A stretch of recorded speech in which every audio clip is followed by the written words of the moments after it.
चलिए, तो अब 12th के फिजिक्स का हम आउटलाइन बता देते हैं। तो 12th के फिजिक्स में जो ब्रॉड क्लासिफिकेशन होगा वो होगा electricity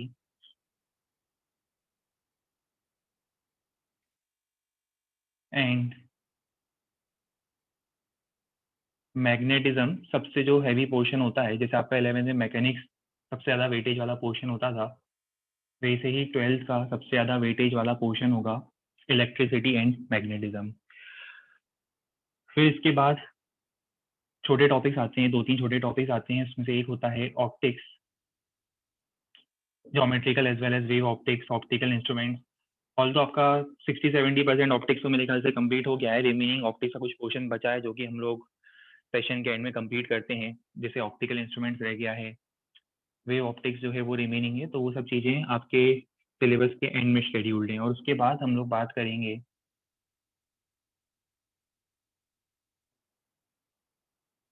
modern physics, EM waves, semiconductors, और ये सब कुछ टॉपिक्स हैं।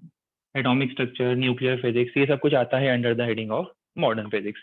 तो ये हमारा रफ आउटलाइन है। इसमें से हमें सबसे ज़्यादा अमाउंट ऑफ टाइम कहाँ स्पेंड करना है, तो सबसे ज़्यादा अमाउंट ऑफ टाइम हम स्पेंड करेंगे इस टॉपिक पर। हमारे एग्जाम के पॉइंट ऑफ व्यू से भी इम्पोर्टेंट है और आगे इंजीनियरिंग के पर्सपेक्टिव से भी ये एक फाउंडेशन होगा। ये हम बोल सकते हैं एक तरह से बेस की तरह ऐड करेगा। बहुत ही ज़्यादा इंपॉर्टेंट टॉपिक होगा इलेक्ट्रिसिटी एंड मैग्नेटिज्म। तो हम स्टार्टिंग करेंगे इलेक्ट्रिसिटी एंड मैग्नेटिज्म के फर्स्ट टॉपिक से। अब उससे पहले कुछ गाइडलाइंस क्लास रिलेटेड। सबसे पहला, नोट्स हम हर एक पॉइंट से बनाएंगे। हम लोग बोर्ड के पॉइंट ऑफ व्यू से भी, जेई मेंस के पॉइंट ऑफ व्यू से भी, एडवांस के पॉइंट ऑफ व्यू से भी नोट्स और क्लासरूम के अंदर जो थ्योरी होगी वो हर एक पॉइंट ऑफ व्यू से हम लोग कवर अप करेंगे। बोर्ड की थ्योरी भी कवर होगी, मेंस और एडवांस की थ्योरी भी कवर होगी। अब इसमें आपका रोल क्या है? इसमें आपका रोल बहुत ज़्यादा क्रूशियल है। आपका रोल ये है कि जो भी हम लोग क्लास में डिस्कस करते हैं, अभी हम लोग कुछ स्लाइड्स वगैरह भी आपको शो करेंगे, फ्लैश करेंगे।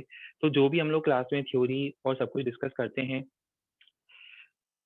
वो आपको बहुत ही ज़्यादा प्रॉपर फॉर्म में, प्रॉपर मैनर में आपको क्लास नोट्स में ऐड करना है, क्योंकि क्लास नोट्स से ही आपका पूरा रिवीजन चलेगा। अलग से साइड में आपको कोई दूसरा रिवीजन के लिए बुक की रिक्वायरमेंट नहीं होगी। जो भी रिवीजन आपका होगा, चाहे वो स्कूल एग्जाम के लिए हो, चाहे वो मेंस के लिए हो, चाहे वो एडवांस के लिए हो, सभी एग्जाम्स के लिए जो कंटेंट होगा वो आपको मिलेगा आपके क्लास नोट्स में। तो सबसे पहला पॉइंट होगा आपको क्लास नोट्स बहुत ज़्यादा प्रॉपरली क्रिएट करने हैं। सेकेंड पॉइंट होगा कि डेली बेसिस पर रिवीजन इज़ वेरी एसेंशियल। आज हम लोग क्लास में पढ़ेंगे और मोरलेस में एज्यूम करूँगा जो हम पढ़ेंगे इस फॉर्मेट में पढ़ेंगे कि आपको क्लास में सब कुछ याद हो जाएगा। अभी हम जब स्टार्ट करेंगे सारी चीज़ें आपको क्लास में मेमोराइज हो जाएगी। बट इसके बाद आपका रोल और एसेंशियल हो जाता है कि जो आज हम लोग क्लास में पढ़ेंगे 20-30 मिनट्स निकाल कर क्लास नोट्स का डेली बेसिस पर रिवीजन होना चाहिए। डेली बेसिस पर रिवीजन इज़ वेरी एसेंशियल। तो डेली बेसिस पर क्लास में जो भी होता है, जो भी हम लोग लिखते हैं क्लास नोट्स में, उसका रिवीजन। और उसके बाद 1 आवर का टाइम फ्रेम आपको डिवोट करना चाहिए जो हमने पढ़ा है उसके होमवर्क के लिए। होमवर्क कहाँ से करना है, हमें रेफरेंस क्या यूज़ करना है वो भी बता देता हूँ।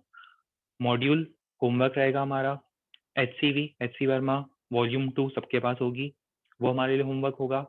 बस ये 2 बुक्स एसेंशियल है। इसके अलावा हम क्वेश्चन बैंक प्रोवाइड करेंगे, कुछ प्रैक्टिस शीट्स वगैरह जब भी प्रोवाइड करते हैं वो सब प्रोवाइड करेंगे। फिर भी अगर आप एक्स्ट्रा करना चाहते हो, although it is not recommended, इतना अगर आप कर लेते हो फिजिक्स में आपको सिर्फ फोकस किस पे करना है? 3 चीज़ों पे, क्लास नोट्स,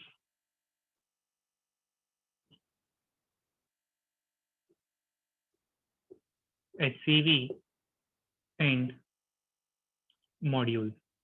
अगर आप इतना भी कर लेते हो, and fourth is question bank जो हम लोग प्रोवाइड करते हैं। क्वेश्चन बैंक आप लोगों को मिली भी होगी 11 की भी, उसी तरह से 12 की भी क्वेश्चन बैंक मिलेगी।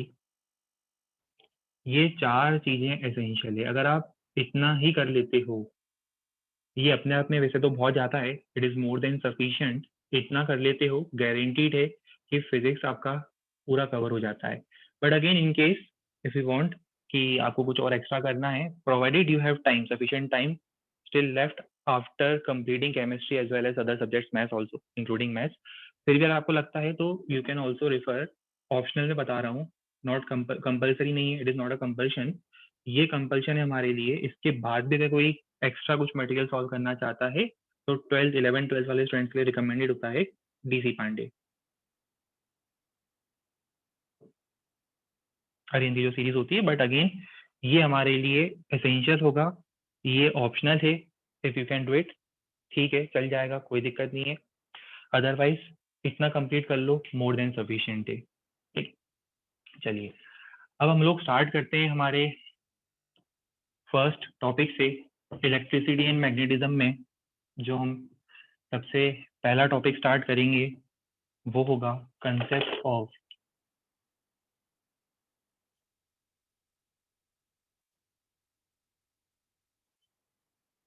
इलेक्ट्रोस्टैटिक्स। पहले ही बता दूं, ये टॉपिक लेंथी है, बहुत सारे कंसेप्ट आने वाले इसी टॉपिक में। पहला ही टॉपिक आपका 12th के फिजिक्स का सबसे ज्यादा लेंथी टॉपिक होने वाला है 12th का। Electrostatics is a very lengthy topic, बहुत सारे कंसेप्ट आएंगे, बहुत रेलेवेंट टॉपिक है, बहुत इंपॉर्टेंट टॉपिक है।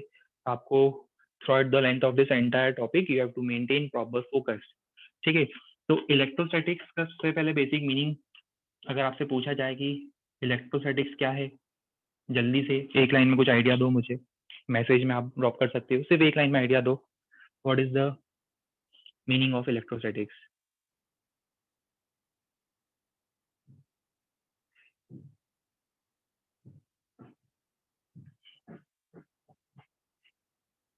बिल्कुल, तो basically electrostatics as you all know is the study of charges at rest. मतलब अभी हमें क्या करना है, अभी हमें इलेक्ट्रो मीन्स चार्जेस, अभी हमारा फोकस किस पर है, अभी हमारा फोकस है चार्जेस पर।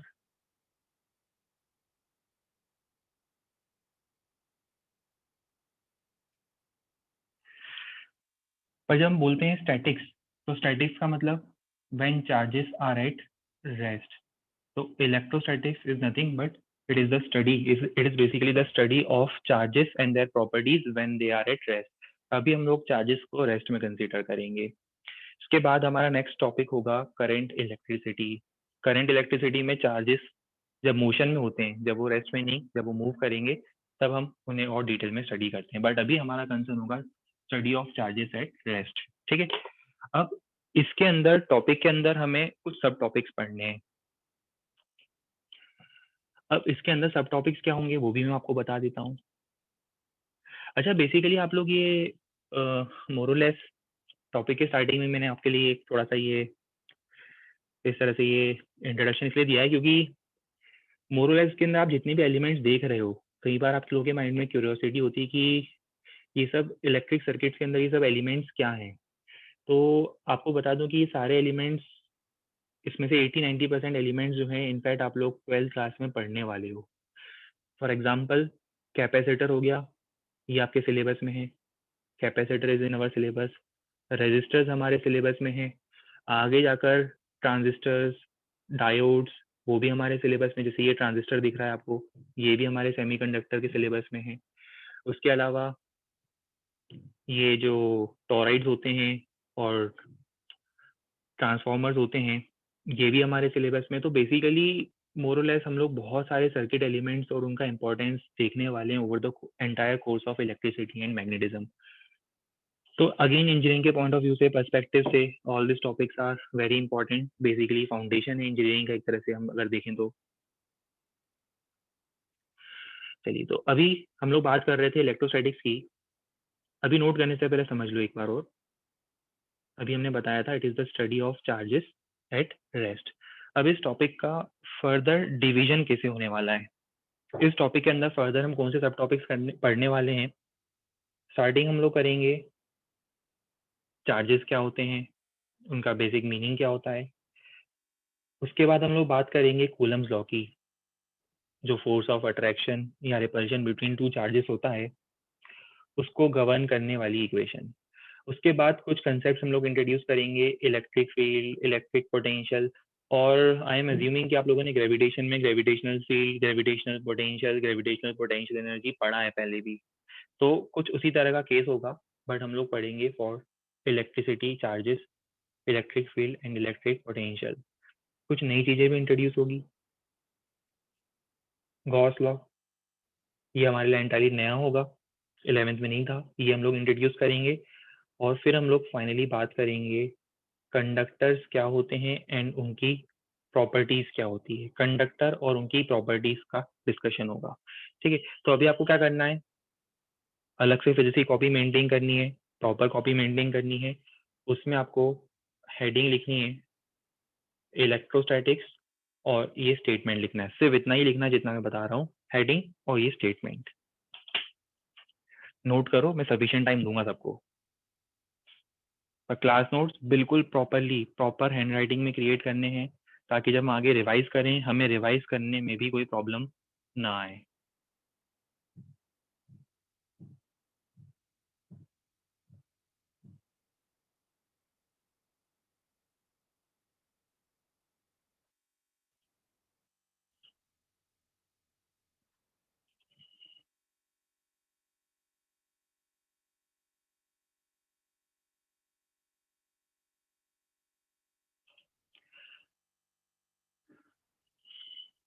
चलिए, अब इसके बाद आज का हमारा जो सबसे पहला कंसर्न है वो ऑब्वियसली किससे है, हमारा आज का कंसर्न है इलेक्ट्रिक चार्जेस से।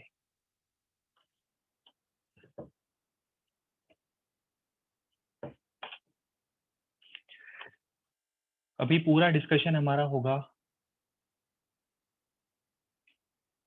कि चार्जेस क्या होते हैं।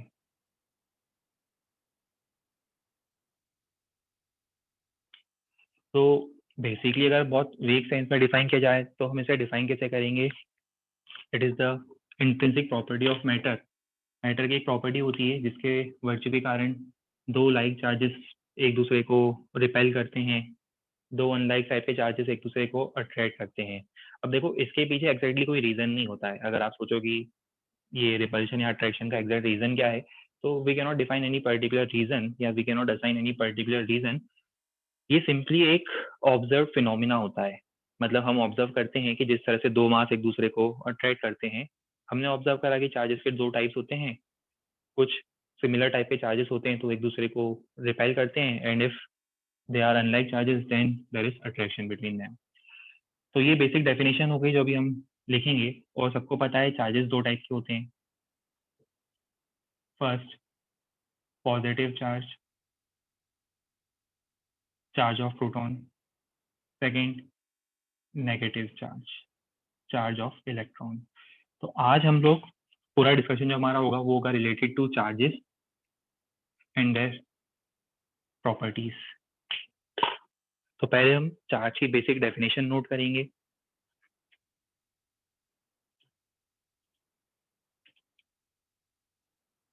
मैटर की वो प्रॉपर्टी जिससे वो दूसरे चार्ज पार्टिकल को अट्रैक्ट या रिपेल करता है। टाइप्स ऑफ चार्जेस, दो टाइप के चार्जेस होंगे, पॉजिटिव एंड नेगेटिव चार्ज।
चलिए, नोट कर लिया,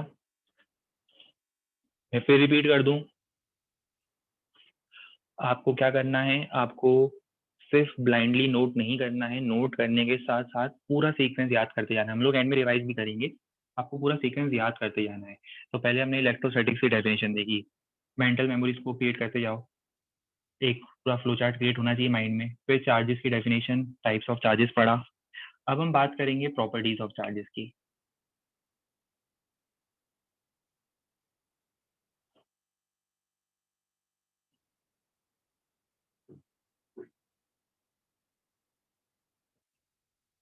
सबसे पहली प्रॉपर्टी, प्रॉपर्टी भी क्या बोले इसको, बेसिक फॉर्मूला बोल सकते हैं।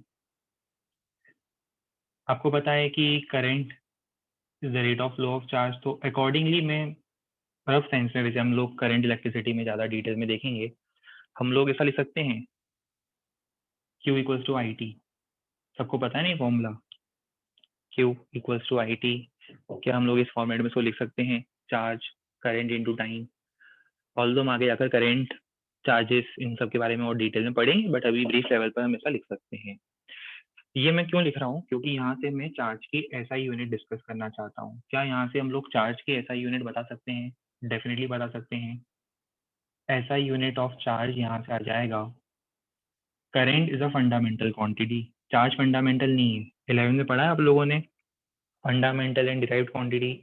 आपको पता है कि current is a fundamental quantity, charge is a derived quantity. Current के लिए एम्पियर, टाइम के लिए सेकंड, तो ऐसा यूनिट हो जाएगी एम्पियर।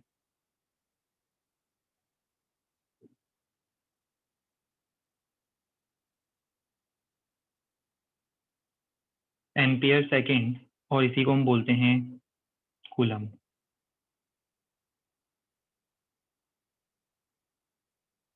रिप्रेजेंटेड बाय सी। क्या इसका डायमेंशनल फॉर्मूला बता सकते हो? बहुत इजी इसका डायमेंशनल फॉर्मूला, शॉर्ट में लिख रहा हूँ A T, M0 L0 T1 A1, पता है सबको। शॉर्ट में लिख रहा हूँ, उसका dimensional formula will be A T. किस टाइप की क्वांटिटी होगी charge? It is a scalar quantity. Scalar quantity है, जब हम ऐड करेंगे, addition will be algebraic in nature. जब भी हम चार्जेस को ऐड करेंगे तो एडिशन कैसा होगा? This addition will be algebraic in nature. हमें सिर्फ साइन का ध्यान रखना है, पॉजिटिव और नेगेटिव चार्ज साइन का ध्यान रखना है। एडिशन में डायरेक्शन का there is no significance as such, ठीक है। So it is a scalar quantity, and fifth point is it is transferable in nature. अब ये ट्रांसफरेबल का मतलब क्या होता है? ट्रांसफरेबल का मतलब होता है it can be transferred from one object, one charge object to another object. किसी ऑब्जेक्ट के पास चार्ज है तो हम उस चार्ज को किसी दूसरे अनचार्ज ऑब्जेक्ट के ऊपर ट्रांसफर भी कर सकते हैं। आगे हम लोग स्टडी करेंगे, मेथड भी स्टडी करेंगे, charging by induction, charging by conduction, ये सारी प्रॉपर्टीज में आगे हम लोग स्टडी भी करेंगे। बट अभी it is sufficient to know at this present point of time की charges are transferable in nature. Note करेंगे, हम अच्छे से नोट करेंगे, प्रॉपरली क्लास नोट्स में नोट करेंगे। उससे पहले याद करते जाओ, 5 पॉइंट्स हुए, फॉर्मूला से यूनिट आई, डायमेंशन आया, स्केलर क्वांटिटी है, ट्रांसफरेबल है, बहुत बेसिक 5 पॉइंट्स हैं।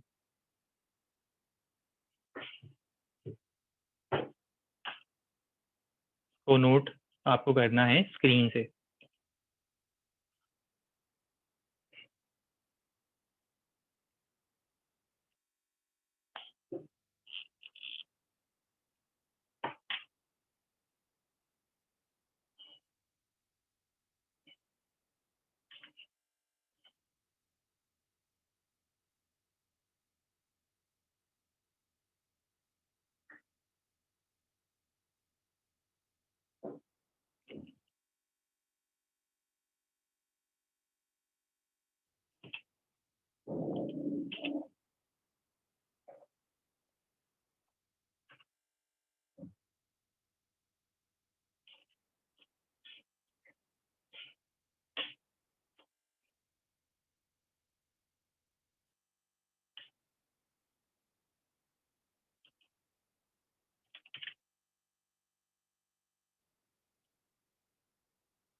Properties of charge, 5 basic properties.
Transferable का मतलब होता है जैसे आपके बैंक बैलेंस में कुछ अमाउंट है, ठीक है?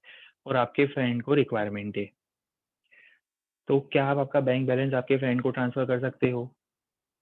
कर सकते हो, करोगे नहीं अलग बात है, पर कर तो सकते हो ना।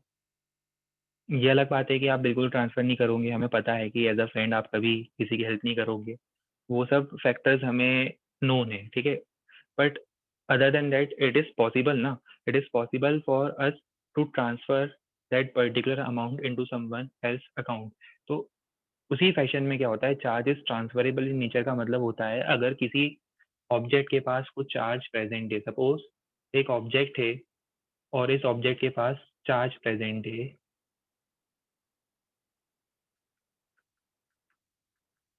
और ये ऑब्जेक्ट है अनचार्ज, अभी इसके पास चार्ज नहीं है, तो इट इज पॉसिबल कि हम लोग इस चार्ज का कुछ पोर्शन सेकंड ऑब्जेक्ट पर ट्रांसफर कर पाएं। अब वो ट्रांसफर कैसे करते हैं, उसके प्रोसेस क्या होते हैं, वो हम आगे स्टडी करेंगे। अभी से चिंता करने की जरूरत नहीं है कैसे ट्रांसफर होता है, क्या प्रोसेस होती है। जैसे आपको अमाउंट ट्रांसफर करना है तो आपके पास कुछ प्रोसेस होते हैं ना, कैसे ट्रांसफर करते हो आपके फ्रेंड को, आप पेटीएम कर सकते हो, गूगल पे कर सकते हो, फोन पे कर सकते हो, कैश दे सकते हो, चेक दे सकते हो, ये बहुत सारी पॉसिबिलिटीज हैं, है ना? तो वैसे ही हाँ, एनईएफटी कर सकते हो, आरटीजीएस कर सकते हो, देयर आर मैनी पॉसिबिलिटीज, ठीक है? तो सेम केस चार्ज को ट्रांसफर करने के भी हमारे पास कुछ मेथड्स होते हैं जो हम आगे स्टडी करेंगे, ठीक है? अभी आगे बहुत सारी चीजें इंट्रोड्यूस होगी। चलो ये 5 पॉइंट्स लिख लिए हैं। अब इसके बाद मैं कुछ और यूनिट की बात करूंगा, कुछ और पॉइंट्स की बात करूंगा जो हमारे लिए ज़्यादा यूज़ के नहीं होंगे। जैसे अब ये चार्जेस की जो यूनिट्स है, रेयरली हम लोग यूज़ करने वाले हैं, but nonetheless it is essential कि अगर हम पढ़ रहे हैं तो सारे पॉइंट्स पढ़ ही लें एक साथ, है ना?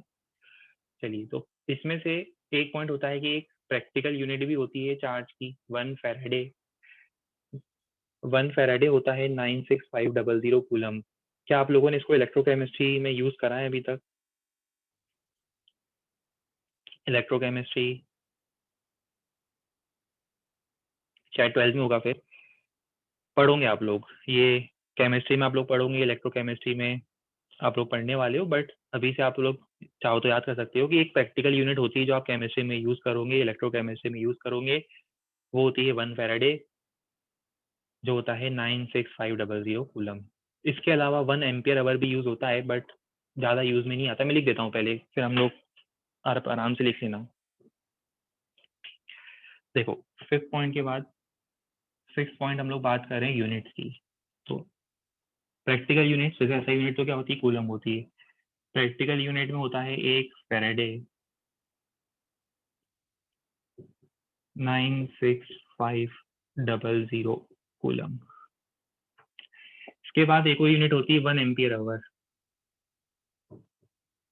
नाम से क्लियर हो रहा है ना? 1 एम्पियर आवर का मतलब क्या है, जब 1 एम्पियर का करंट कंटिन्यूसली 1 आवर के लिए फ्लो करे। सपोज हमारे पास एक वायर है, अब इस वायर में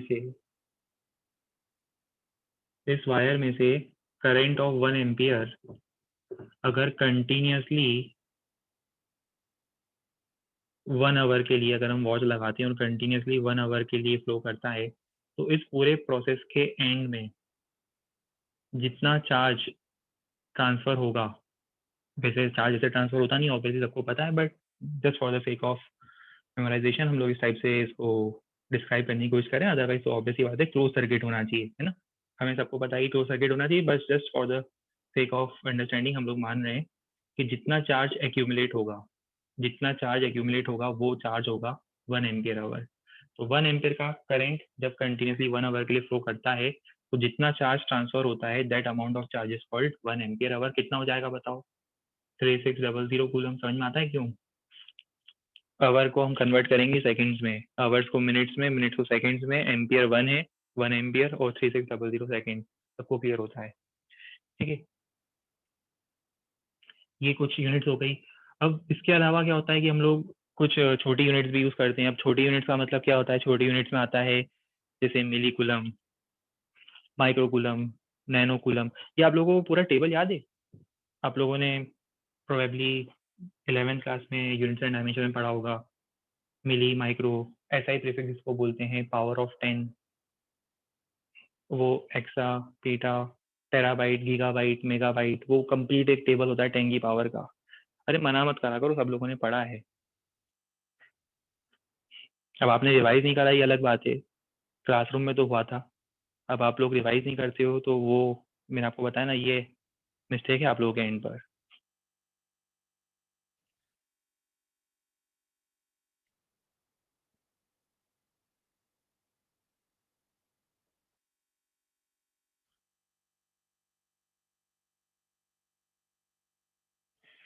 सीक्वेंस चलता जाएगा, जितने भी पावर्स आप यूज़ कर सकते हो वो तो आप कर ही लोगे, उसमें कोई ज़्यादा दिक्कत वाली बात नहीं है। तो सीक्वेंस आप लोग, बहुत सारी चीज़ें हो सकती है उसमें, बस ये जो 3-4 इम्पोर्टेंट हम लोग कन्वर्जन करेंगे वो बता दिए। अच्छा, इसके अलावा एक सीजीएस यूनिट भी होती है।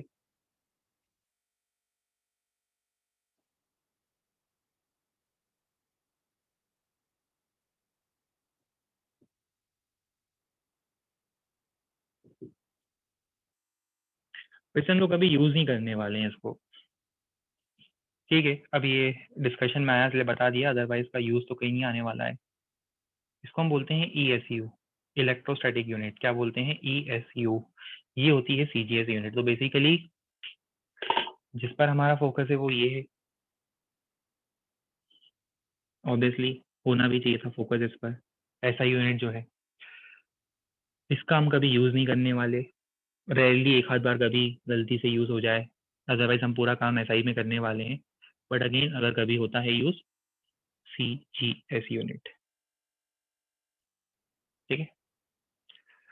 और ये जो यूनिट होती है इसको हम लोग फ्रैंकलिन भी बोलते हैं। चलो, याद हो गया यहाँ तक सबको? अभी तक हमने कितने 6-7 पॉइंट्स देख लिए हैं, मतलब इसको अगर अलग अलग पॉइंट के फॉर्म में अगर आप देखना चाहते हो, पॉइंट नंबर 6 हो गया, पॉइंट नंबर 6 मतलब यहाँ तक, पॉइंट नंबर 7 ये हो गया, कूलम्ब और एसआई और सीजीएस में रिलेशन। पॉइंट नंबर 8 या पॉइंट नंबर 7 में ऐड कर सकते हो। पॉइंट नंबर 8 होगा कि जो स्टैट कूलम होता है, ईएससी होता है, 1 ESU is also known as 1 franklin. Use में ज्यादा नहीं आने वाला है, एसआई का यूज में आने वाला है। अभी और भी बहुत सारी प्रॉपर्टीज हैं, बहुत सारी प्रॉपर्टीज आने वाली है, अभी नोट करेंगे इसको भी। नोट करने से पहले एक बार जल्दी से इसको देख लो, बता दो याद हो गया। पहले एक बार चलो आओ मेमोराइज करते हैं, स्टार्टिंग से मेमोराइज करते हैं, इतना मेमोराइज करते हैं फिर आगे बढ़ेंगे, ठीक है। सबसे पहले electrostatics, basic meaning, definition, study of charges at rest, हम लोग ये पढ़ना चाह रहे हैं अभी। चार्जेस की बात हुई तो पहले चार्जेस के बारे में ही पढ़ना पड़ेगा। चार्ज की डेफिनेशन याद होगी सबको, मैटर की वो प्रॉपर्टी जिससे वो दूसरे चार्ज पार्टिकल को अट्रैक्ट या रिपेल करता है। टाइप्स ऑफ चार्जेस, दो टाइप के होंगे, पॉजिटिव एंड नेगेटिव चार्ज। उसके बाद प्रॉपर्टीज ऑफ चार्जेस, चार्जेस की प्रॉपर्टीज क्या होगी। फर्स्ट प्रॉपर्टी, प्रॉपर्टी या फॉर्मूला ये Q equal to I T, SI unit, dimension, it is a scalar quantity, it is transferable in nature, अभी बताया था हमने, किसी ने पूछा भी था फिजिक्स डाउट में। 6 पॉइंट, कुछ अलग से यूनिट्स भी होती है, जैसे 1 फैराडे आप केमिस्ट्री में पढ़ोगे, electrochemistry, it is equal to 96500 coulomb. 1 ampere hour, although it is also seldomly use, but ठीक है बता दिया। उसके बाद millicoulomb, microcoulomb, nanocoulomb. Apart from this CGS unit भी होती है, it is called ESU, electrostatic unit, और sometimes also known as Franklin. और इन दोनों में ये पर्टिकुलर रिलेशन होता है। अभी हम इसको नोट करेंगे,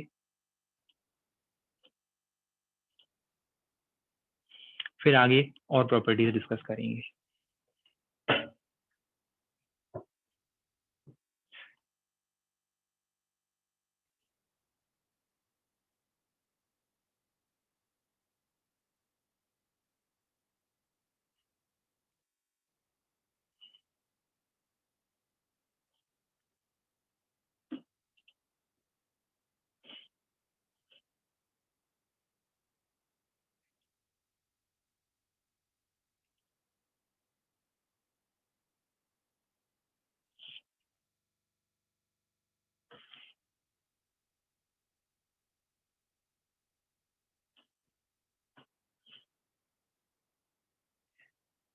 हाँ, मिलीकुलम में -3 आएगा, हमने -3 ही लिखा है, चाहे आप बोर्ड पर देखो तब भी -3 लिखा है, फॉर्मूले में देख लो, फॉर्मूले में भी हमने -3 लिखा है यहाँ पर, वो -3 ही है। देखो यहाँ पर, मेरे ख्याल से स्लाइड में ज़्यादा क्लियरली विजिबल होगा आपको, -3, -6,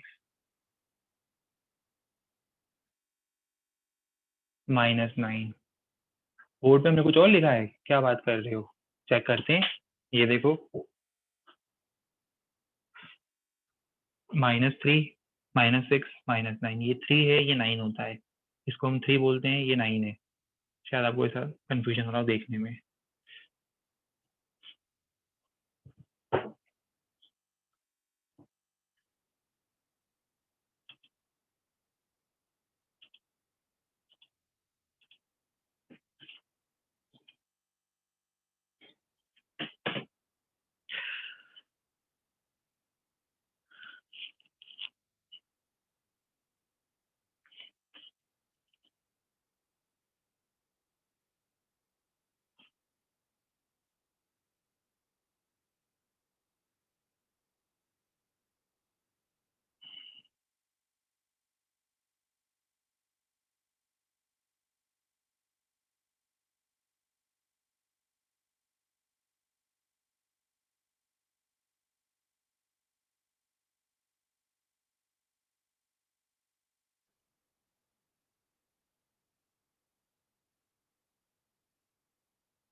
चलिए, अब कुछ और प्रॉपर्टीज, 2 प्रॉपर्टी हम और ऐड करेंगे। प्रॉपर्टी नंबर कौन सा होगा, ये शायद 9 और 10 होगा, चेक कर लें एक बार।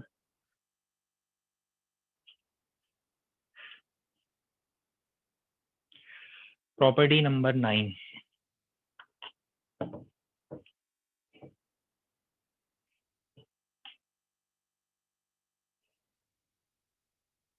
प्रॉपर्टी नंबर 9 होता है charge is always associated with mass. मैं फिर रिपीट करूंगा स्टेटमेंट, और ये बोर्ड में पूछते भी हैं बहुत बार, इंपॉर्टेंट प्रॉपर्टी है बोर्ड के पॉइंट ऑफ व्यू से। Charge is always associated with mass, कहने का मतलब क्या है, मीनिंग ये है कि जब भी हम बोलते हैं किसी ऑब्जेक्ट के पास चार्ज प्रेजेंट है, सपोज एक ऑब्जेक्ट के पास चार्ज प्रेजेंट है, ये ऑब्जेक्ट है, इसके पास कुछ चार्ज है, तो अगर चार्ज होगा तो चार्ज के साथ साथ मास भी एग्जिस्ट करेगा। चार्ज है तो मास तो होगा ही, पर ऐसा हो सकता है कि किसी ऑब्जेक्ट के पास मास हो पर नेट चार्ज ना हो, किसी ऑब्जेक्ट के पास मास हो पर नेट चार्ज ना हो, पर ऐसा नहीं हो सकता कि चार्ज है पर मास ही नहीं है। ये बात समझ में आ रही है?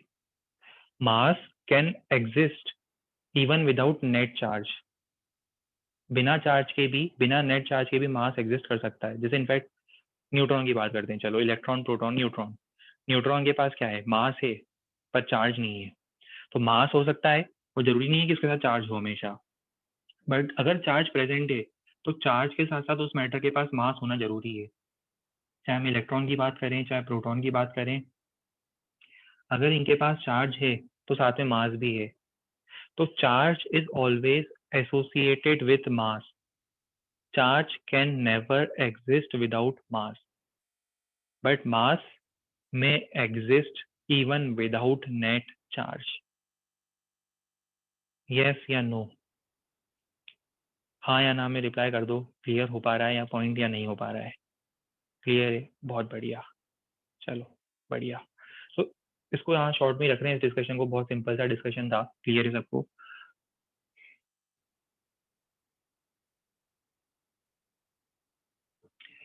चलो पहले ये पॉइंट ही नोट कर लेते हैं, इसके बाद नेक्स्ट पॉइंट, हम चार्ज को क्रिएट या डिस्ट्रॉय नहीं कर सकते, उसकी भी बात करेंगे। पहले एक पॉइंट एक्स्ट्रा हम ऐड करेंगे, charge is associated with mass. ये हमारा शायद पॉइंट नंबर कौन सा था, 9 था, प्रॉपर्टी नंबर 9 थे, सॉरी, ये प्रॉपर्टी नंबर 10 होगी।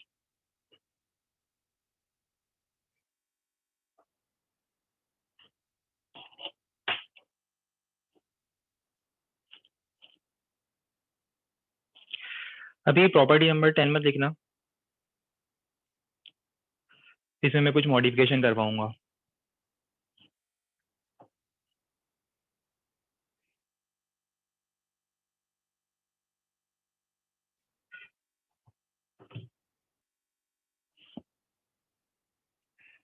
चलिए अब बात करते हैं प्रॉपर्टी नंबर 10 की, चार्ज कंजर्वेशन की।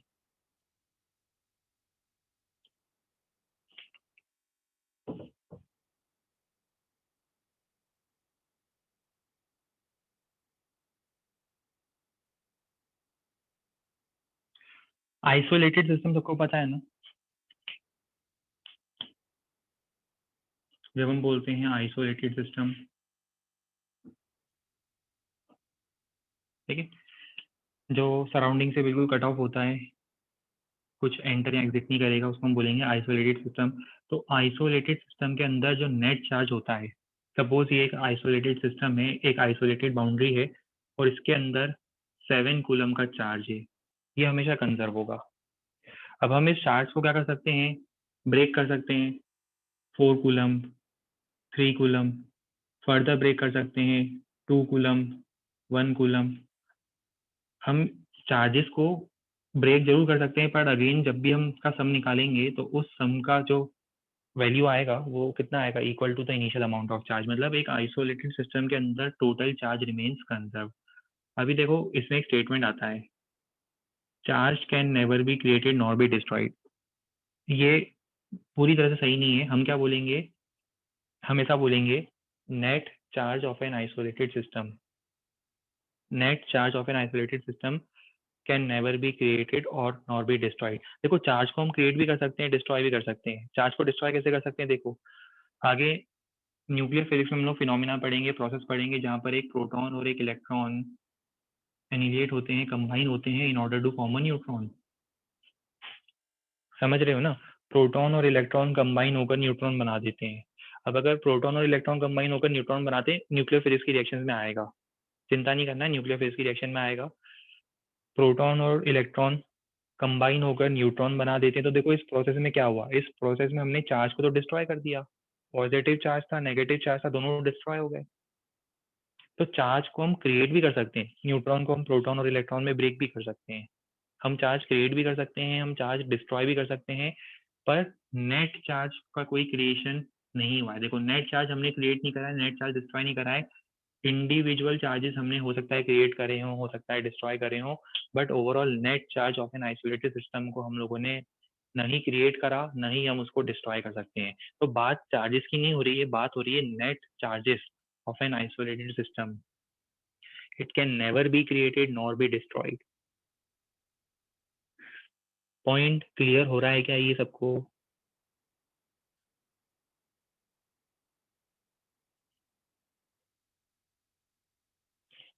रिपीट कर दें फिर से, देखो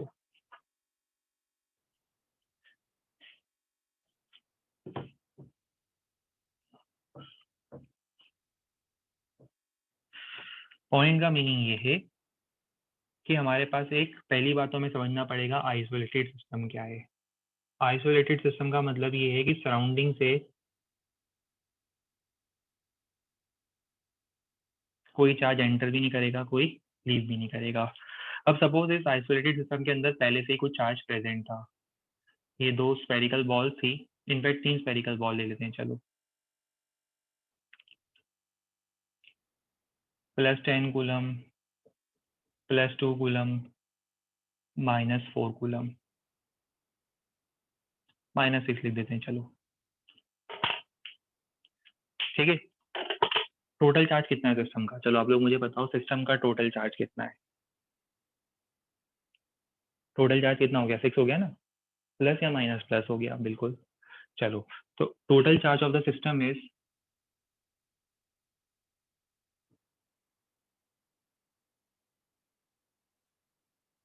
+6 कूलम। अब क्या हो सकता है कि हम जैसे मान लो इन दोनों को कांटेक्ट में ले आए, अगर इक्वल साइज के हैं और अगर हम कांटेक्ट में ले आए तो बताओ क्या होगा, इक्वल साइज के हैं कांटेक्ट में ले आए तो बताओ क्या होगा, चार्जेस का रीडिस्ट्रीब्यूशन होगा। रीडिस्ट्रीब्यूशन होने के बाद दोनों को कितना मिलेगा बताओ जरा, इसके पास 10 है, इसके पास 2 है, दोनों के पास 12 है, दोनों को फिर फाइनली 6 कूलम मिल जाएगा। समझ में आता है नहीं सबको?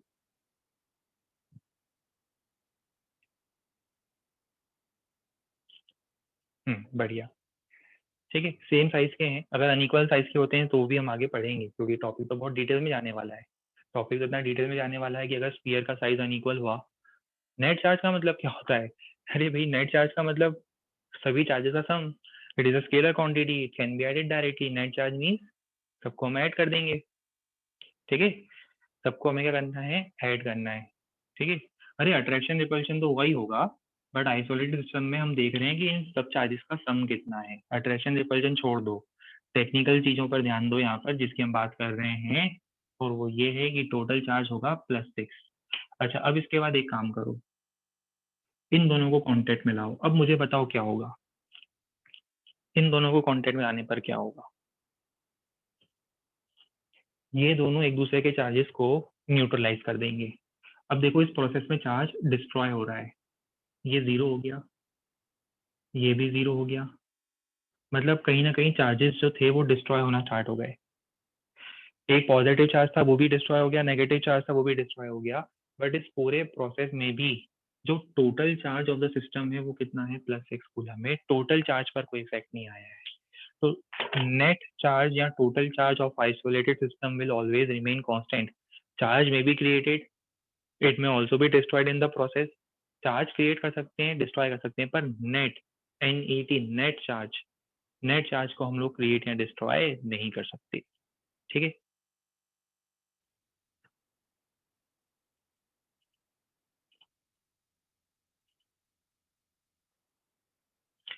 तो इसमें क्या करोगे? यहाँ स्टेटमेंट में चेंज करवा रहा हूँ, इस स्टेटमेंट के जगह हम लोग दूसरा स्टेटमेंट लिखेंगे।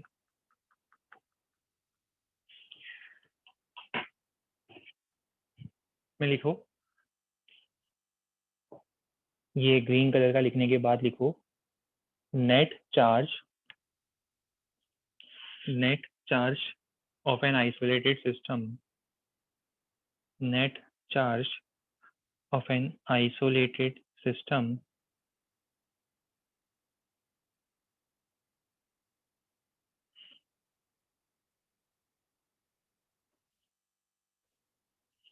कैन नॉट बी क्रिएटेड और destroyed, can neither be created nor be destroyed.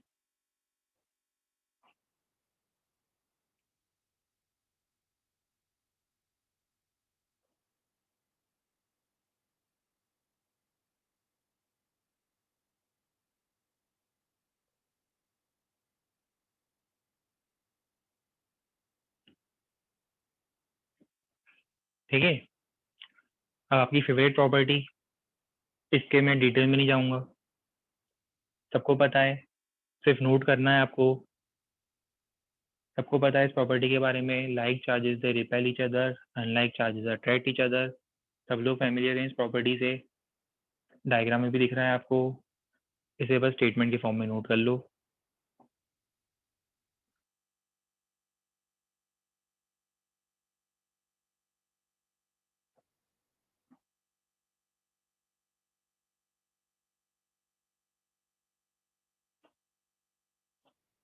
Previous slide note नहीं करा था आप लोगों ने? पहले ये नोट करो, फिर हम स्लाइड चेंज करेंगे। पहले अब ये नोट कर लो।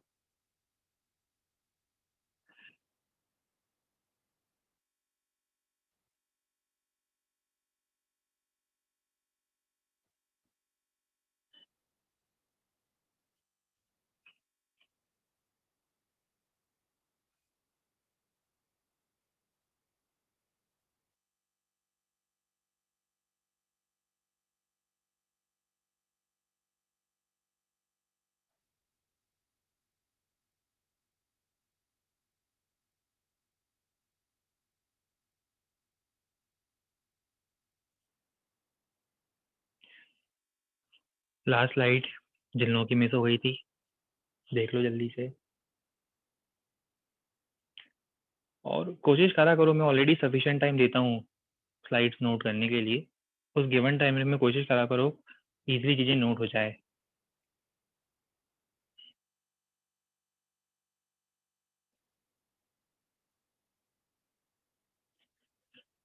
अगेन सेम पॉइंट है, नोट नहीं करना है, सिर्फ देख लो, माइंड में पिक्चर जनरेट हो चुकी है आपके। सेम चार्जेस में क्या होगा, अनलाइक चार्जेस में क्या होगा, सबको क्लियर होता है, चाहे वो दोनों पॉजिटिव हो चाहे नेगेटिव हो, रिपल्शन होगा। पॉजिटिव और नेगेटिव हुए, अपोजिट हुए, तो उसका मतलब उनके बीच में अट्रैक्शन होगा। ठीक है, अब बहुत इंपॉर्टेंट पॉइंट, ये थोड़ा नया होगा आपके लिए, ऑल्दो हम इसके ज़्यादा डिटेल में ही जा पाएंगे क्योंकि आपके सिलेबस में रिलेटिविटी, जो थ्योरी ऑफ रिलेटिविटी होता है वो नहीं है, बट सिर्फ हमें एक पॉइंट के फॉर्म में पता होना चाहिए चार्जेस की प्रॉपर्टी। ज़्यादा डिटेल में आपके सिलेबस में कोई नहीं पूछेगा। रिलेटिविटी इंजीनियरिंग के फर्स्ट ईयर में पढ़ाई जाती है, थ्योरी ऑफ रिलेटिविटी। अभी आपको बस इतना याद रखना है, charge is invariant in relativity. जब हम कोई बोलता है कि चार्ज की वैल्यू इज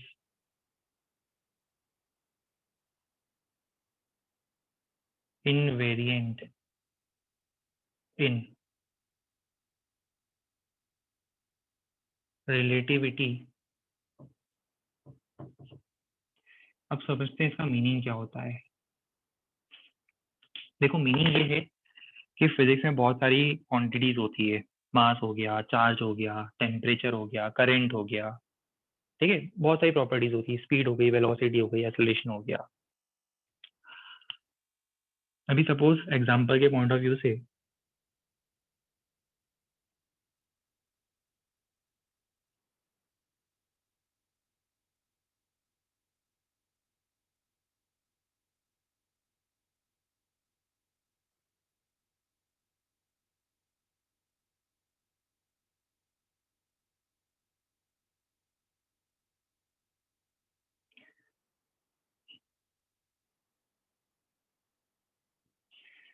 सपोज एक व्हीकल है जो v स्पीड से मूव कर रहा है, व्हीकल की स्पीड है v, और इस व्हीकल में एक कंटेनर प्रेजेंट है,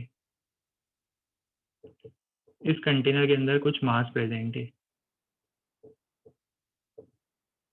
इसके अंदर कुछ मास प्रेजेंट है, और दो अलग अलग ऑब्जर्वर हैं, ऑब्जर्वर ए और ऑब्जर्वर बी। चलो ऑब्जर्वर बी को भी हटा देते हैं, अभी कंफ्यूज ही क्यों करें, बहुत बेसिक पॉइंट है इसे। सिर्फ एक ऑब्जर्वर है, अभी ऑब्जर्वर ए। जब भी ऑब्जर्वर इस मास को देखता है, तो जो मास की वैल्यू होती है, मास की वैल्यू इस बात पे भी डिपेंड करती है कि उस मास की स्पीड कितनी है। ठीक है, आप लोग वैसे अभी तक जो मैकेनिक्स पढ़ते हो वो होता है न्यूटोनियन मैकेनिक्स, जहाँ पर आप लोगों को लगता है कि मास कांस्टेंट है, जैसे एग्जांपल 5 kg का ब्लॉक है तो 5 kg का ही रहेगा, बट एक्चुअली और रियल लाइफ में इनफैक्ट जो मास होता है,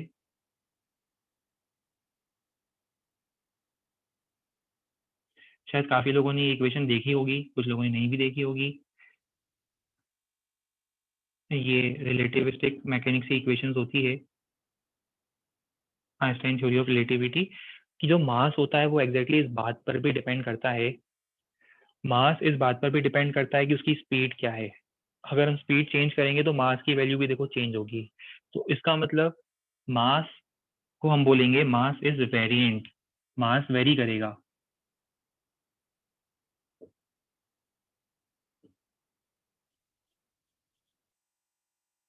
मास जो होता है वो वेरी करेगा स्पीड के साथ साथ। अगर हम देखो स्पीड बढ़ाएंगे, और लाइट की स्पीड है ना सी, सी मतलब स्पीड ऑफ लाइट, और वी मतलब उस मास की स्पीड, तो जैसे जैसे ये स्पीड जो है वो लाइट की स्पीड को अप्रोच करेगी, मास जो है उसकी वैल्यू बढ़ती जाएगी। ये पॉइंट क्लियर हो रहा है? ठीक है, अपने काम की नहीं है इक्वेशन, मैं एक्स्ट्रा पॉइंट में ही बता रहा हूँ, बस अपने को ये पॉइंट बस समझना है कि ये थ्योरी ऑफ रिलेटिविटी आपके शायद एचसीवी के उसमें भी दिया हुआ है, एचसीवी वाली जो बुक है उसमें शायद आखिरी आखिरी के टॉपिक्स में दिया हुआ है, बट हमारे सिलेबस में नहीं है। हम लोग इंजीनियरिंग फर्स्ट ईयर में पढ़ते हैं थ्योरी ऑफ रिलेटिविटी, इसलिए हम इसको साइडलाइन कर रहे हैं। ठीक है, m equals to m not upon one root of one minus v square by c square, mass जो होता है वो स्पीड के साथ साथ वेरी करेगा, बस हमें इतना पता करना है। पर चार्ज जो होता है इट इज इनवेरिएंट, देखो नाम से क्लियर हो रहा है, इनवेरिएंट मतलब जो वेरी ना करे। Even in relativistic mechanics charge is considered to be invariant, मतलब अगर इसके पास कुछ चार्ज प्रेजेंट है तो वो चार्ज कितने भी स्पीड से मूव कर ले, चार्ज की वैल्यू चेंज नहीं होगी, मास जरूर चेंज हो जाता है, मास चेंज हो सकता है बट चार्ज क्या होगा, charge is invariant in relativity. तो बस हमें इतना पॉइंट याद रखना है। क्या ये पॉइंट सबको क्लियर हो गया? ठीक है, तो इसे हम नोट करेंगे।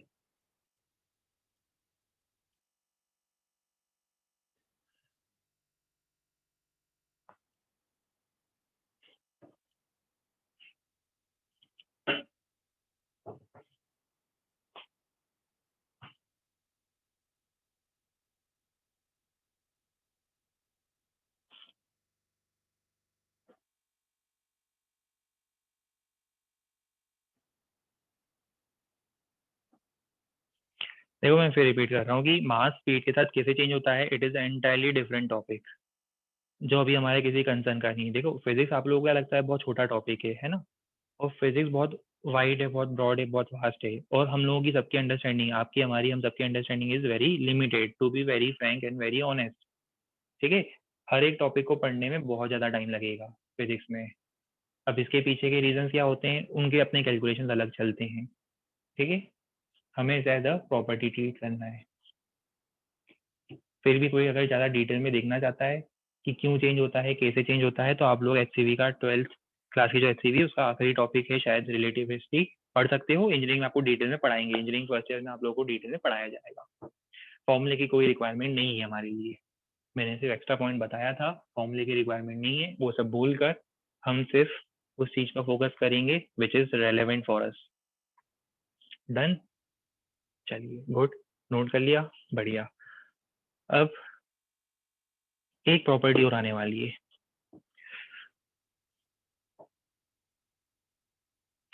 और वो प्रॉपर्टी ये है कि अगर चार्ज पार्टिकल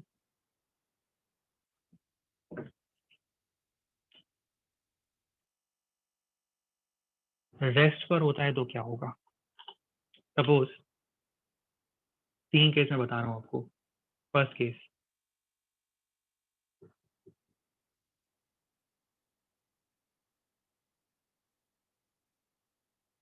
ये एक पर्सन है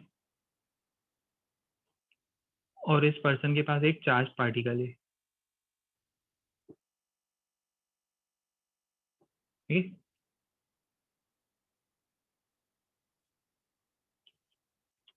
किसी ने इस पर्सन को एक चार्ज पार्टिकल गिफ्ट दिया था। ये चार्ज पार्टिकल था, किसी ने इस पर्सन को एक चार्ज पार्टिकल गिफ्ट में दिया था। ठीक है, अब ये क्या कर रहा है, उस चार्ज पार्टिकल को डिस्प्ले कर रहा है। ये उसको डिस्प्ले करना चाह रहा है कि देखो हमें ये गिफ्ट मिला है। अभी ये चार्ज पार्टिकल किस पर है, it is at rest. First case बता रहा हूँ, charge particle is at rest. ठीक है, charge particle is eight rest. तो बताओ ये चार्ज जब रेस्ट पर होता है तब ये क्या करेगा। आप लोगों को पता है, सबको इसका आंसर पता है, शायद आप लोग याद नहीं कर पा रहे हो, सबको इसका आंसर पता है। बताओ ये चार्ज पार्टिकल अगर रेस्ट पर है तो ये क्या जनरेट करता है। चार्जेस एट रेस्ट क्या जनरेट करते हैं, they only generate, very good, they only generate electric field. सिर्फ और सिर्फ हमें इसकी इलेक्ट्रिक फील्ड मिलेगी। क्या मिलेगी हमें, इसकी इलेक्ट्रिक फील्ड। ये बेसिकली इलेक्ट्रिक फील्ड जनरेट करेगा। Electric field is represented by E. ये अपने आसपास के सराउंडिंग में इलेक्ट्रिक फील्ड लाइन बनाएगा, बस इतना ही करेगा और कुछ नहीं करेगा। तो when charge is at rest it only generate electric field. बात समझ में आ गई होगी। दूसरा पॉइंट, जब ये कांस्टेंट वेलोसिटी से मूव करेगा तब क्या होगा। अब सपोज ये पर्सन जो होता है आउट ऑफ एक्साइटमेंट, ये पर्सन जो है अब ये कांस्टेंट वेलोसिटी से रन करना स्टार्ट करता है।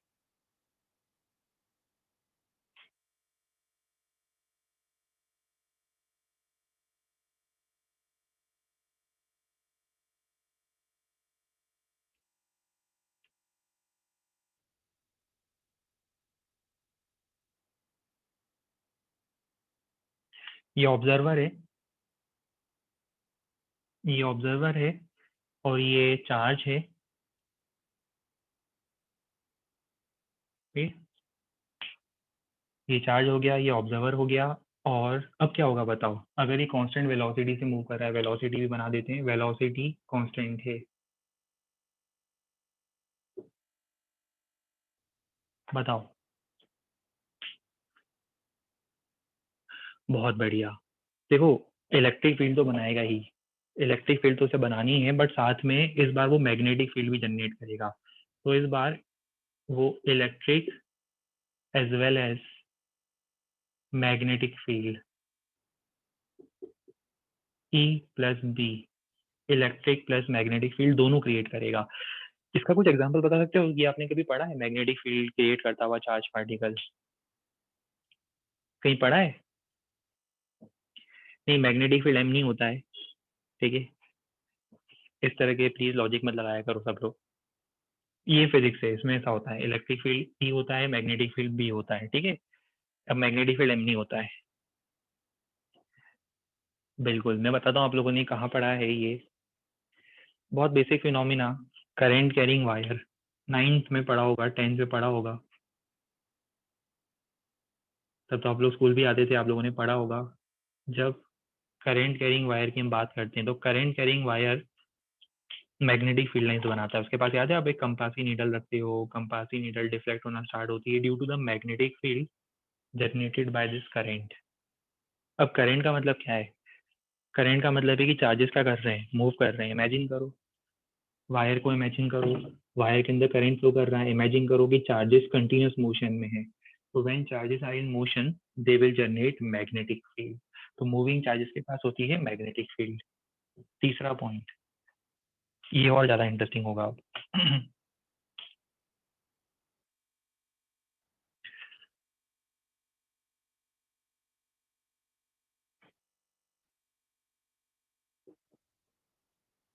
Again same person, same charge, same gift, same charge. Scenario थोड़ा चेंज हो गया है, सिनेरियो में आ गया है एक माइनर चेंज, एक माइनर मॉडिफिकेशन। हमने ऑब्जर्वर चेंज कर दिया है, ये ऑब्जर्वर अब हो गया चेंज, नया ऑब्जर्वर आ गया। अब इस केस में बताओ इसका मोशन कैसा होगा? हम एक्सपेक्ट करें कि इसका मोशन एक्सीलरेटेड मोशन होगा, वेलोसिटी तो होगी ही, पर साथ ही साथ इसके पास नॉन जीरो एक्सीलरेशन होगा, वेलोसिटी भी होगी और वो इंक्रीज भी होगी। अब हर चीज़ का रीज़न नहीं होता है, देखो हर चीज़ के रीज़न मुझसे मत पूछा करो, बस एग्जाम्पल के लिए मान लो कि एक्सीलरेटेड मोशन होगा। क्यों होगा, किस लिए होगा, वो आप लोगों की अंडरस्टैंडिंग पर है, और आप लोग तो सबसे ज़्यादा समझदार हो, ठीक है? आजकल के मिलेनियल्स तो सबसे ज़्यादा समझदार होते हैं, आगे मुझे कुछ एक्सप्लेन करने की रिक्वायरमेंट नहीं पड़नी चाहिए। एसलेशन है, नॉन जीरो है, बस ये हमारे लिए मैटर करता है फिजिक्स के पॉइंट ऑफ व्यू से। क्या सब लोगों को ये क्लियर हो रहा है? बढ़िया। अब मुझे ये बताओ कि इस केस में क्या होने वाला है, क्या कुछ नया होगा इस केस में कि वही पुराना केस चलेगा? हाँ, कुछ तो नया हुआ है यहाँ पर, और नया क्या हुआ है? नया ये हुआ है कि apart from generating electric as well as magnetic field, वो तो पहले भी हो रहा था, ठीक है? वेलोसिटी है तो इलेक्ट्रिक और मैग्नेटिक फील्ड तो दिखेगी हमें, but apart from generating electric and magnetic field, accelerated charged particle also radiates, it also starts radiating energy in the form of EM waves। हालांकि हम इसके बारे में डिटेल में बात करेंगे, अभी हम डिटेल में बात इसलिए नहीं कर पाएंगे क्योंकि अभी अलग टॉपिक हो गया। देखो यहाँ से आप देख रहे हो फिजिक्स के कितने सारे टॉपिक ओपन हो रहे हैं, ये अब अपने आप में अलग टॉपिक हो गया कि एनर्जी क्यों रेडिएट करता है। हमारे फिजिक्स में ही एक टॉपिक होगा 12th में, हमारे सिलेबस में भी है, एनसीईआरटी में भी है, सिलेबस में भी है, इलेक्ट्रोमैग्नेटिक वेव्स। वहाँ हम लोग और ज़्यादा डिटेल में डिस्कस करेंगे, बट शायद आप लोगों ने पढ़ा भी होगा ये आप लोगों ने atomic structure, failure of Rutherford model, nucleus, electron, circular motion करता हुआ पार्टिकल एसिलेटेड होता है, accelerated charge particle energy radiate करेगा due to Maxwell theory. Maxwell theory होती है जिसमें हम मैक्सवेल की इक्वेशंस देखेंगे, और चार्ज पार्टिकल जब एसिलेटेड मोशन करता है, एसिलेटेड चार्ज पार्टिकल होता है तो it radiates energy in the form of electromagnetic waves. आपको पता है ना इलेक्ट्रोमैग्नेटिक वेव्स क्या होती है? पूरा स्पेक्ट्रम देखा होगा आप लोगों ने, स्पेक्ट्रम होता है पूरा इलेक्ट्रोमैग्नेटिक वेव्स का। ठीक है। Ultraviolet, visible, infrared, radio waves, microwaves, वो पूरा स्पेक्ट्रम होता है। उस स्पेक्ट्रम में किसी एक पर्टिकुलर पोर्शन में वो एनर्जी रेडिएट करना स्टार्ट करेगा इन the form of electromagnetic waves. और मैं आपको बता दूं कि ये चार्जेस का जो एक्सेलरेटेड मोशन होता है जिससे इलेक्ट्रोमैग्नेटिक वेव्स जनरेट होते हैं, ये बेसिकली मोबाइल में यूज होता है। वहाँ पर एलसी सर्किट होते हैं जिनके ऑसिलेशन से चार्ज पार्टिकल का एक्सेलेरेशन होता है, और accelerated charge particle electromagnetic waves का एमिटर होता है। जैसे आप सिग्नल एमिट करते हो ना मोबाइल में, जो सिग्नल्स एमिट होते हैं वो चार्ज पार्टिकल के oscillatory motion is also a type of accelerated motion, उससे जनरेट होते हैं। ठीक है।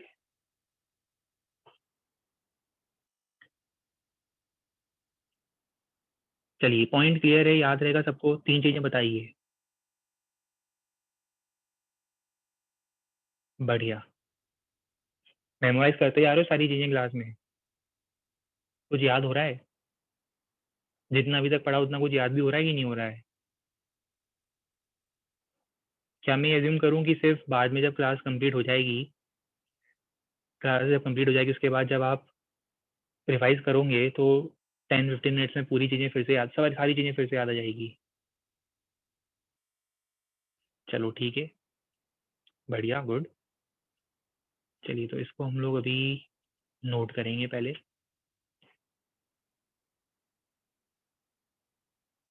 ये नोट करो, फिर हम आगे देखेंगे।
चलिए, डन। अब हम लोग एक प्रॉपर्टी और ऐड करेंगे, और ये आज के दिन की लास्ट प्रॉपर्टी होगी, last property for the day. अभी कुछ और पॉइंट्स मुझे चार्जेस से रिलेटेड डिस्कस करने हैं, मेथड्स ऑफ चार्जिंग, चार्जिंग कैसे करते हैं, क्या प्रोसेस होता है, वो सब कुछ भी डिस्कस करना है हमें। बट इससे पहले अभी हम लोग एक लास्ट प्रॉपर्टी आज के लिए जो डिस्कस करेंगे वो होगा क्वांटाइजेशन ऑफ चार्ज। कुछ आइडिया क्वांटाइजेशन ऑफ चार्ज का मीनिंग? अच्छा, इन जनरल आपको क्वांटाइजेशन का मीनिंग पता है ना? whenever we say a physical quantity is quantized, quantized का मतलब क्या है?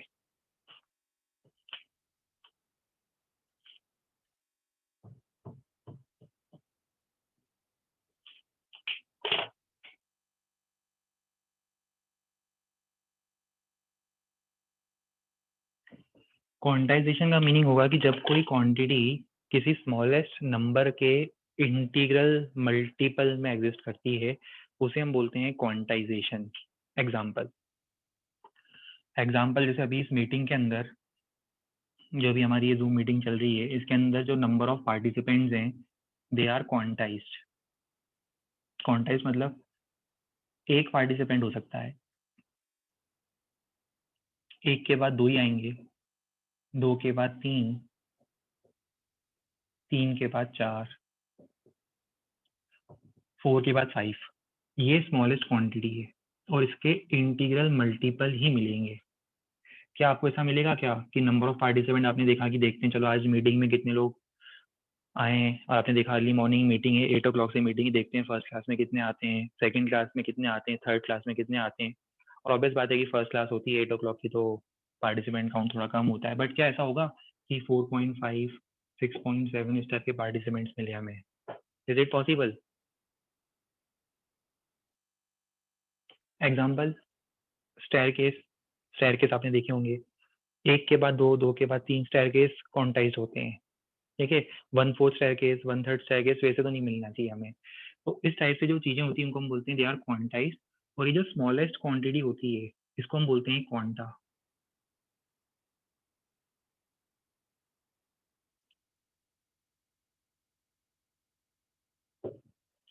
इसके टर्म्स में इंटीग्रल मल्टीपल्स में वो एग्जिस्ट करेगा, तो ये होता है क्वांटा या क्वांटम ऑफ चार्ज बोलते हैं, क्वांटम बोलते हैं इसको, क्वांटा बोल सकते हो, क्वांटम बोल सकते हो, जिसके इंटीग्रल मल्टीपल में वो एग्जिस्ट करता है।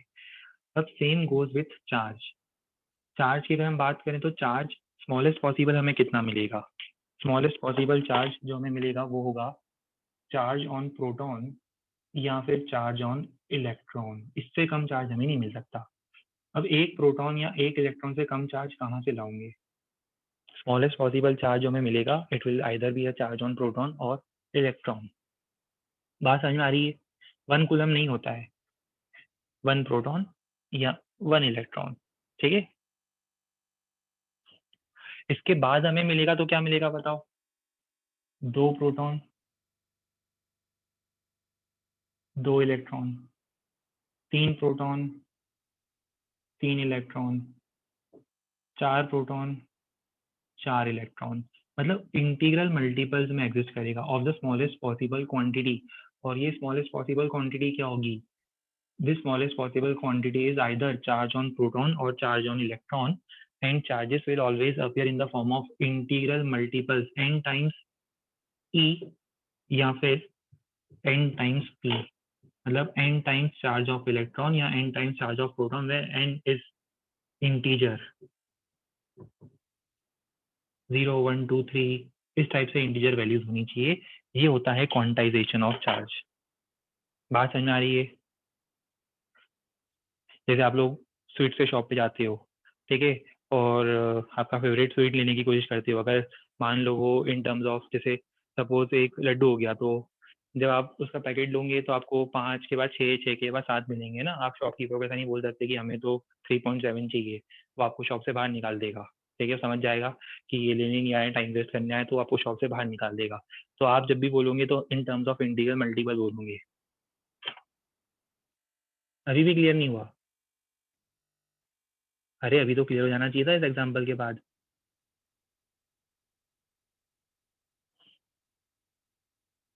देखो, integral multiple of smallest possible quantity, simple बात बताई हमने आपको, बिल्कुल सिंपल लैंग्वेज में एक्सप्लेन किया। Integral multiple of smallest possible quantity वो एग्जिस्ट करेगा। ठीक है, नोट करो।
ठीक है, जैसे क्वांटाइजेशन में ही देखो, 1 के बाद 2, 2 के बाद 3, 3 के बाद 4 इलेक्ट्रॉन, 5 इलेक्ट्रॉन।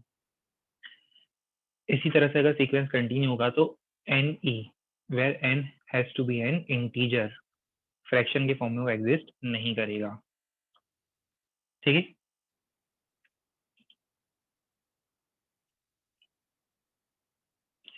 चलिए अब आज के सीक्वेंस को हम लोग यहाँ पर पॉज करेंगे। मैं थोड़ा सा नेक्स्ट टर्न का भी आउटलाइन दे दूं। नेक्स्ट टर्न पर हम लोग बात करेंगे comparison between charge and mass, कुछ और प्रॉपर्टीज हैं, मेथड्स ऑफ चार्जिंग की बात होनी है, इलेक्ट्रोस्कोप की बात होगी, कुछ क्वेश्चंस भी डिस्कस होंगे।